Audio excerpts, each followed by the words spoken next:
আমরা উদার গণতান্ত্রিকতায় বিশ্বাসী মধ্যপন্থী একটি দল। মধ্যপন্থা মানে এই নয় যে সকল মতের মাঝে একটি আপোষমূলক অবস্থা। পবিত্র কোরআনের সূরা বাকারার 173 আয়াত 143 আয়াত, সেই আয়াতের ভাষ্য অনুযায়ী মধ্যপন্থীরা হচ্ছে ইমানে বলিয়ান, মানবীয় মর্যাদা ও সামাজিক, অর্থনৈতিক, সাংস্কৃতিক ভারসাম্যপূর্ণ এক সম্প্রদায়, যারা ভালো কাজের কথা বলবে, মন্দকে নিরুৎসাহিত করবে, অধিকতর জুলুমের বিরুদ্ধে দাঁড়াবে। বিশ্বজুড়ে কর্তৃত্ববাদের নব উত্থান, ধনকুবেরদের বৈশ্বিক অর্থনীতি বিনষ্টের চক্রান্ত, যুদ্ধ বাঁধিয়ে বিশ্বশান্তি বিনাশের আয়োজকদের আমরা কিভাবে মোকাবিলা করব, সেই কর্মপ্রণের নিয়েও আমাদের কোনো অভিনিবেশ নেই। 5. মাৎস্য ন্যায়। প্রচলিত রাজনৈতিক দলগুলোর মধ্যে বড় দলগুলো এখন মাৎস্য ন্যায়ের মতো, অর্থাৎ বড় মাছ কর্তৃক ছোট মাছ খেয়ে ফেলার নীতিতে অবতীর্ণ হয়েছে। তুলনামূলক ছোট দলগুলোকে জাতীয় সরকার বা নির্বাচনী গাঠবন্ধনের নামে হজম করার খেলায় নেমেছে। আর ওই সব ছোট দলও সংসদে আসন প্রাপ্তির লোভে তাদের আদর্শ স্বকীয়তা বিসর্জন দিয়ে ফেলেছে। এক নেতা সর্বস্ব এইসব দল জনগণের প্রতি আর দায়বদ্ধ নেই। বড়রা ইসলামী দলগুলোকে পাশে টানতে কৃত্রিম মহব্বতে মগ্ন হয়ে পড়েছে। 6. বিপর্যস্ত জীবন। গত 54 বছরের রাজনৈতিক দলগুলো জনগণের প্রত্যাশিত গণতন্ত্র আনতে পারেনি। ধনীকে আরো ধনী ও গরিবকে আরো গরিব করেছে। একটা সুষ্ঠু অর্থনীতি, শিক্ষা ব্যবস্থা, চিকিৎসা ব্যবস্থা, দুর্ঘটনামুক্ত পরিবহন ব্যবস্থা, সুবিচার ও আইনের শাসন নিশ্চিত করতে পারেনি। বিপর্যস্ত জীবনের অসহ্য বিস্তারই যেন আমাদের নিয়তি। মোটা দাগে মহান স্বাধীনতা যুদ্ধের চেতনা, 7ই নভেম্বরের জাতীয় বিপ্লব, 90-এর গণঅভ্যুত্থান, সর্বোপরি 2024-এর জুলাই বিপ্লবের চেতনায় আমরা জনতা পার্টি বাংলাদেশ গঠনের সিদ্ধান্ত নিয়েছি। এর মূল স্লোগান হবে গর্ব মোরা ইনসাফের দেশ। ছাত্র জনতার বিশ্বকাপানো গণঅভ্যুত্থানের সুতীব্র আকাঙ্ক্ষায় আগামীর বাংলাদেশকে গড়ে তোলার ভিত্তি নির্মাণ এখনকার প্রধান রাজনৈতিক কর্তব্য। সাম্য, মানবিক মর্যাদা এবং সামাজিক ন্যায় বিচারের ভিত্তিতে নতুন বাংলাদেশের বিনির্মাণের সফল অভিযাত্রায় আমরা এগিয়ে যেতে চাই। নতুন দলের আসল লক্ষ্যসমূহ নিম্নরূপ: 1. মহান আল্লাহর প্রতি অবিচল আস্থা, বাংলাদেশি জাতীয়তাবাদ, সকল ধর্ম সাংস্কৃতিক চর্চার স্বাধীনতা নিশ্চিতের নীতি এবং সর্বধর্ম সহাবস্থান ও সম্প্রীতির পরিবেশ সৃষ্টি করা আমাদের নীতি। সকল ধর্মীয় জঙ্গিবাদ, উগ্রতাকে নিরুৎসাহিত করার পাশাপাশি সকল মত ও পথকে সমন্বিত করে রাজনৈতিক বিভাজনের ভেতরেখা মুছে ফেলে একটি স্বচ্ছ, জবাবদিহিমূলক গণতান্ত্রিক রাজনীতির সংস্কৃতি নির্মাণ জরুরি। স্লোগান সর্বস্ব, জাতীয় ঐক্য নয়, সকল ইস্যুতে ঐক্যমত্য হবে ভবিষ্যতের পথ চলার দিশা। 2. আমরা উদার গণতান্ত্রিকতায় বিশ্বাসী মধ্যপন্থী একটি দল। মধ্যপন্থা মানে এই নয় যে সকল মতের মাঝে একটি আপোষমূলক অবস্থা, বরং পবিত্র কোরআনের সূরা বাকারার 173 আয়াত 143 আয়াত, যা হচ্ছে 286 আয়াতের মধ্যবর্তী আয়াত, সেই আয়াতের ভাষ্য অনুযায়ী আল্লাহ আমাদেরকে মধ্যপন্থী জাতিতে পরিণত করেছে।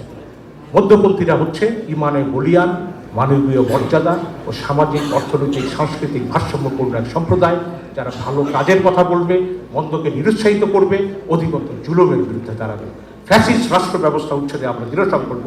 ন্যায্যতা, সমতা, বৈষম্যহীন সমাজ ব্যবস্থা ও আইনের শাসন প্রতিষ্ঠা করা আমাদের লক্ষ্য। 3. শুধুমাত্র নির্বাচন সর্বস্ব গণতন্ত্রকে আমরা প্রত্যাখ্যান করছি। জীবনযাপনের প্রতিটি স্তরের পক্ষে ও ক্ষেত্রে প্রতিদিন আমরা গণতন্ত্রের চর্চা চাই। অপরাজনীতিকে জিয়ে রেখে ন্যায়ভিত্তিক রাষ্ট্র গঠন কোনোভাবেই সম্ভব নয়। স্বাধীনতার এক্ষণে জাতিকে নতুন যাত্রাপথে তুলে দিতে বেদনাদায়ক হলেও সর্বপর্যায়ে সংস্কার আবশ্যক। ভবিষ্যতে নির্বাচিত সরকারের হাতে সংস্কারের দায়িত্ব ছেড়ে দেওয়া মানে আত্মহনন এবং জনগণকে আশাহত করা। সংস্কারের মাধ্যমে জাতীয় ঐকমত্যের ভিত্তিতে নতুন রাষ্ট্রীয় বন্দোবস্ত সাব্যস্ত করা জরুরি। সকল সংস্কার প্রস্তাবের নির্মোহ মূল্যায়ন আবশ্যক। সকল ক্ষেত্রে দুর্বৃত্ত পরায়ণতা রুখতে বড় ধরনের নৈতিক জাগরণ প্রয়োজন। মনে রাখতে হবে, হাজারো শহীদের রক্ত করা ডাক্তার ইউনূসের নেতৃত্বে বর্তমান অন্তর্বর্তী সরকারের ম্যান্ডেট রয়েছে এসবের বাস্তবায়নে। ছাত্রদের পাশাপাশি তাদের অভিভাবকবৃন্দ, জনতার সংকল্প এই সরকারের অন্যতম ভিত্তি। 4. বিভক্তি ও বিভাজনের অপরিণামদর্শী রাজনীতির অবসান ঘটিয়ে বাদ ব্যক্তির চিন্তা, মত প্রকাশ এবং ভাষা সাংস্কৃতিক, দার্শনিক বিকাশ ও ধর্মচর্চার স্বাধীনতার অক্ষুণ্ণ রেখে বাংলাদেশের নতুন আত্মপরিচয় ও নৈতিক শক্তিকে দৃঢ় করতে আমরা বদ্ধপরিকর। 5. জুলাই বিপ্লবের একটি চার্টার জাতির জন্য অপরিহার্য। একই সঙ্গে এর শহীদদের স্মৃতিকে চিরজাগরণ রাখার পদক্ষেপ তাদের পরিবার এবং হতাহতদের রাষ্ট্রীয় সহযোগিতা নিশ্চিত করাকে গুরুত্বপূর্ণ কর্তব্য হিসাবে আমরা সাব্যস্ত করি। 6. বিচার বিভাগের আমূল সংস্কার অপরিহার্য। বিচার বিভাগের নিজস্ব সচিবালয় প্রতিষ্ঠার মাধ্যমে নির্বাহী বিভাগ থেকে বিচার বিভাগকে প্রকৃত অর্থে পৃথক করতে হবে। দুর্নীতিবাজ ও ফ্যাসিবাদী বিচারকদের অপসারণ করতে হবে। 7, যেহেতু সাম্প্রতিক গণ অভ্যুত্থান বাংলাদেশের পররাষ্ট্রনীতির সবল পরিচয়কে নিশ্চিত করার প্রত্যয় ব্যক্ত করেছে, সেই জন্য ভারত সহ কোনো রাষ্ট্রের মুসাহিবি বর্জন করতে আমরা দৃঢ় প্রতিজ্ঞ। সকলের সঙ্গে বন্ধুত্ব নির্মিত হবে সম সার্বভৌমত্ব, আত্মমর্যাদায়, পারস্পরিক শ্রদ্ধাবোধ ও পারস্পরিক স্বার্থের ভিত্তিতে। বিশেষ করে মুসলিম বিশ্ব প্রতিবেশী রাষ্ট্রসমূহ এবং পাশ্চাত্যের দেশগুলোর সঙ্গে ভ্রাতৃত্ব বন্ধুত্ব সম্পর্ক গড়তে হবে। গাজা ও ইউক্রেনের গণহত্যার তীব্র নিন্দাপূর্বক যে কোনো ধরনের আগ্রাসনের বিরুদ্ধে সোচ্চার থাকতে হবে। বিশ্বের যে কোনো স্থানে সাম্প্রদায়িকতার বিশ্ববাষ্পকে মানবতা বিরোধী অপরাধ হিসেবে চিহ্নিত করতে হবে। বাংলাদেশের পানি প্রবাহের ন্যায্য হিসাব আদায়ে বলিষ্ঠ পদক্ষেপ নিতে হবে। বিশ্ব সমাজের অংশ হিসাবে নাগরিক ও মানবিক অধিকারের বিভিন্ন বৈশ্বিক ঘোষণা, সনদ বা আন্তর্জাতিক বিধিবিধান, নীতি ও সম্মতি অনুসরণ ও তা বাস্তবায়ন করা হবে আমাদের অবশ্য কর্তব্য। বিশেষ করে মানবাধিকার বাস্তবায়নে বলিষ্ঠ ভূমিকা আবশ্যক, যার অভাবে বাংলাদেশকে পতিত ফ্যাসিবাদে বহু মূল্য দিতে হয়েছে। 9, সাংবিধানিক আইনি সংস্কারের পাশাপাশি প্রশাসনিক বিকেন্দ্রীকরণ, বিচার বিভাগ, প্রশাসন, স্থানীয় সরকার, শিক্ষা স্বাস্থ্য, আইন শৃঙ্খলা রক্ষাকারী বাহিনীর প্রতিরক্ষা বিভাগ, জাতীয় নিরাপত্তার ব্যবস্থাকে নতুন বন্দোবস্তের আওতায় আনতে হবে। দুর্নীতি ও দুঃশাসনের বিরুদ্ধে কঠিন পদক্ষেপ নিতে হবে। ফ্যাসিবাদী ও তাদের দোষর এবং দুর্নীতির হোতাদের বিরুদ্ধে শাস্তিমূলক ব্যবস্থা নেওয়া জড়িত। 10, সংবাদ ক্ষেত্রের স্বাধীনতা নিশ্চিত, চিন্তা ও বিবেকের স্বাধীনতা ও মুক্ত সাংবাদিকতার বাধাসমূহ বিলোপের পাশাপাশি ওইসব স্বাধীনতার চর্চায় উপযুক্ত জনসম্পদ গড়ে তুলতে হবে। শিক্ষাক্ষেত্রে আমূল পরিবর্তনের পাশাপাশি ছাত্রদের অধিকার নিশ্চিত করতে হবে। আর্থসামাজিক জীবন, বিশেষ করে জীবন ও জীবিকার সমস্যা মোচন, টেকসই উন্নয়নে দ্রুত দারিদ্র্য কমিয়ে আনা, প্রাণ, প্রকৃতি ও পরিবেশ ধ্বংস, জলবায়ু বিপর্যয় অবিলম্বে বন্ধ, শিক্ষাক্ষেত্রে বৈষম্য, অরাজকতা ও অনৈতিকতার অবসান ঘটাতে হবে। সৎ, দেশপ্রেমিক ও দক্ষ নাগরিক তৈরির লক্ষ্যে কারিগরি শিক্ষার সম্প্রসারণ ও নৈতিকতার ভিত্তিতে শিক্ষানীতি প্রণয়ন করে শিক্ষা ব্যবস্থা ঢেলে সাজাতে হবে। নৈতিকতার পরিমণ্ডল গড়ে তুলতে আমরা কোরআনের হাফেজ, ইমাম, পাদ্রী, পুরোহিতদের জন্য বিশেষ ভাতার প্রবর্তন চাই।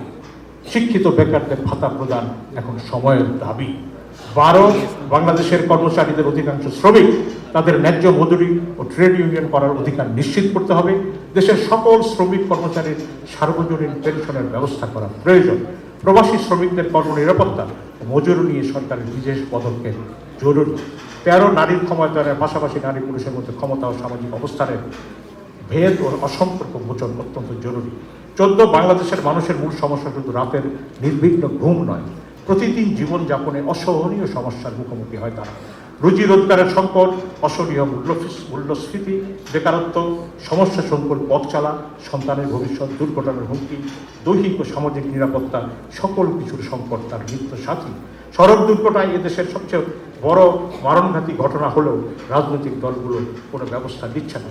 সড়ক ও মহাসড়ক নিরাপদ করতে এবং দুর্বৃত্তায়নমুক্ত পরিবহন ব্যবস্থা গড়ে তুলতে আমরা দৃঢ় প্রতিজ্ঞ।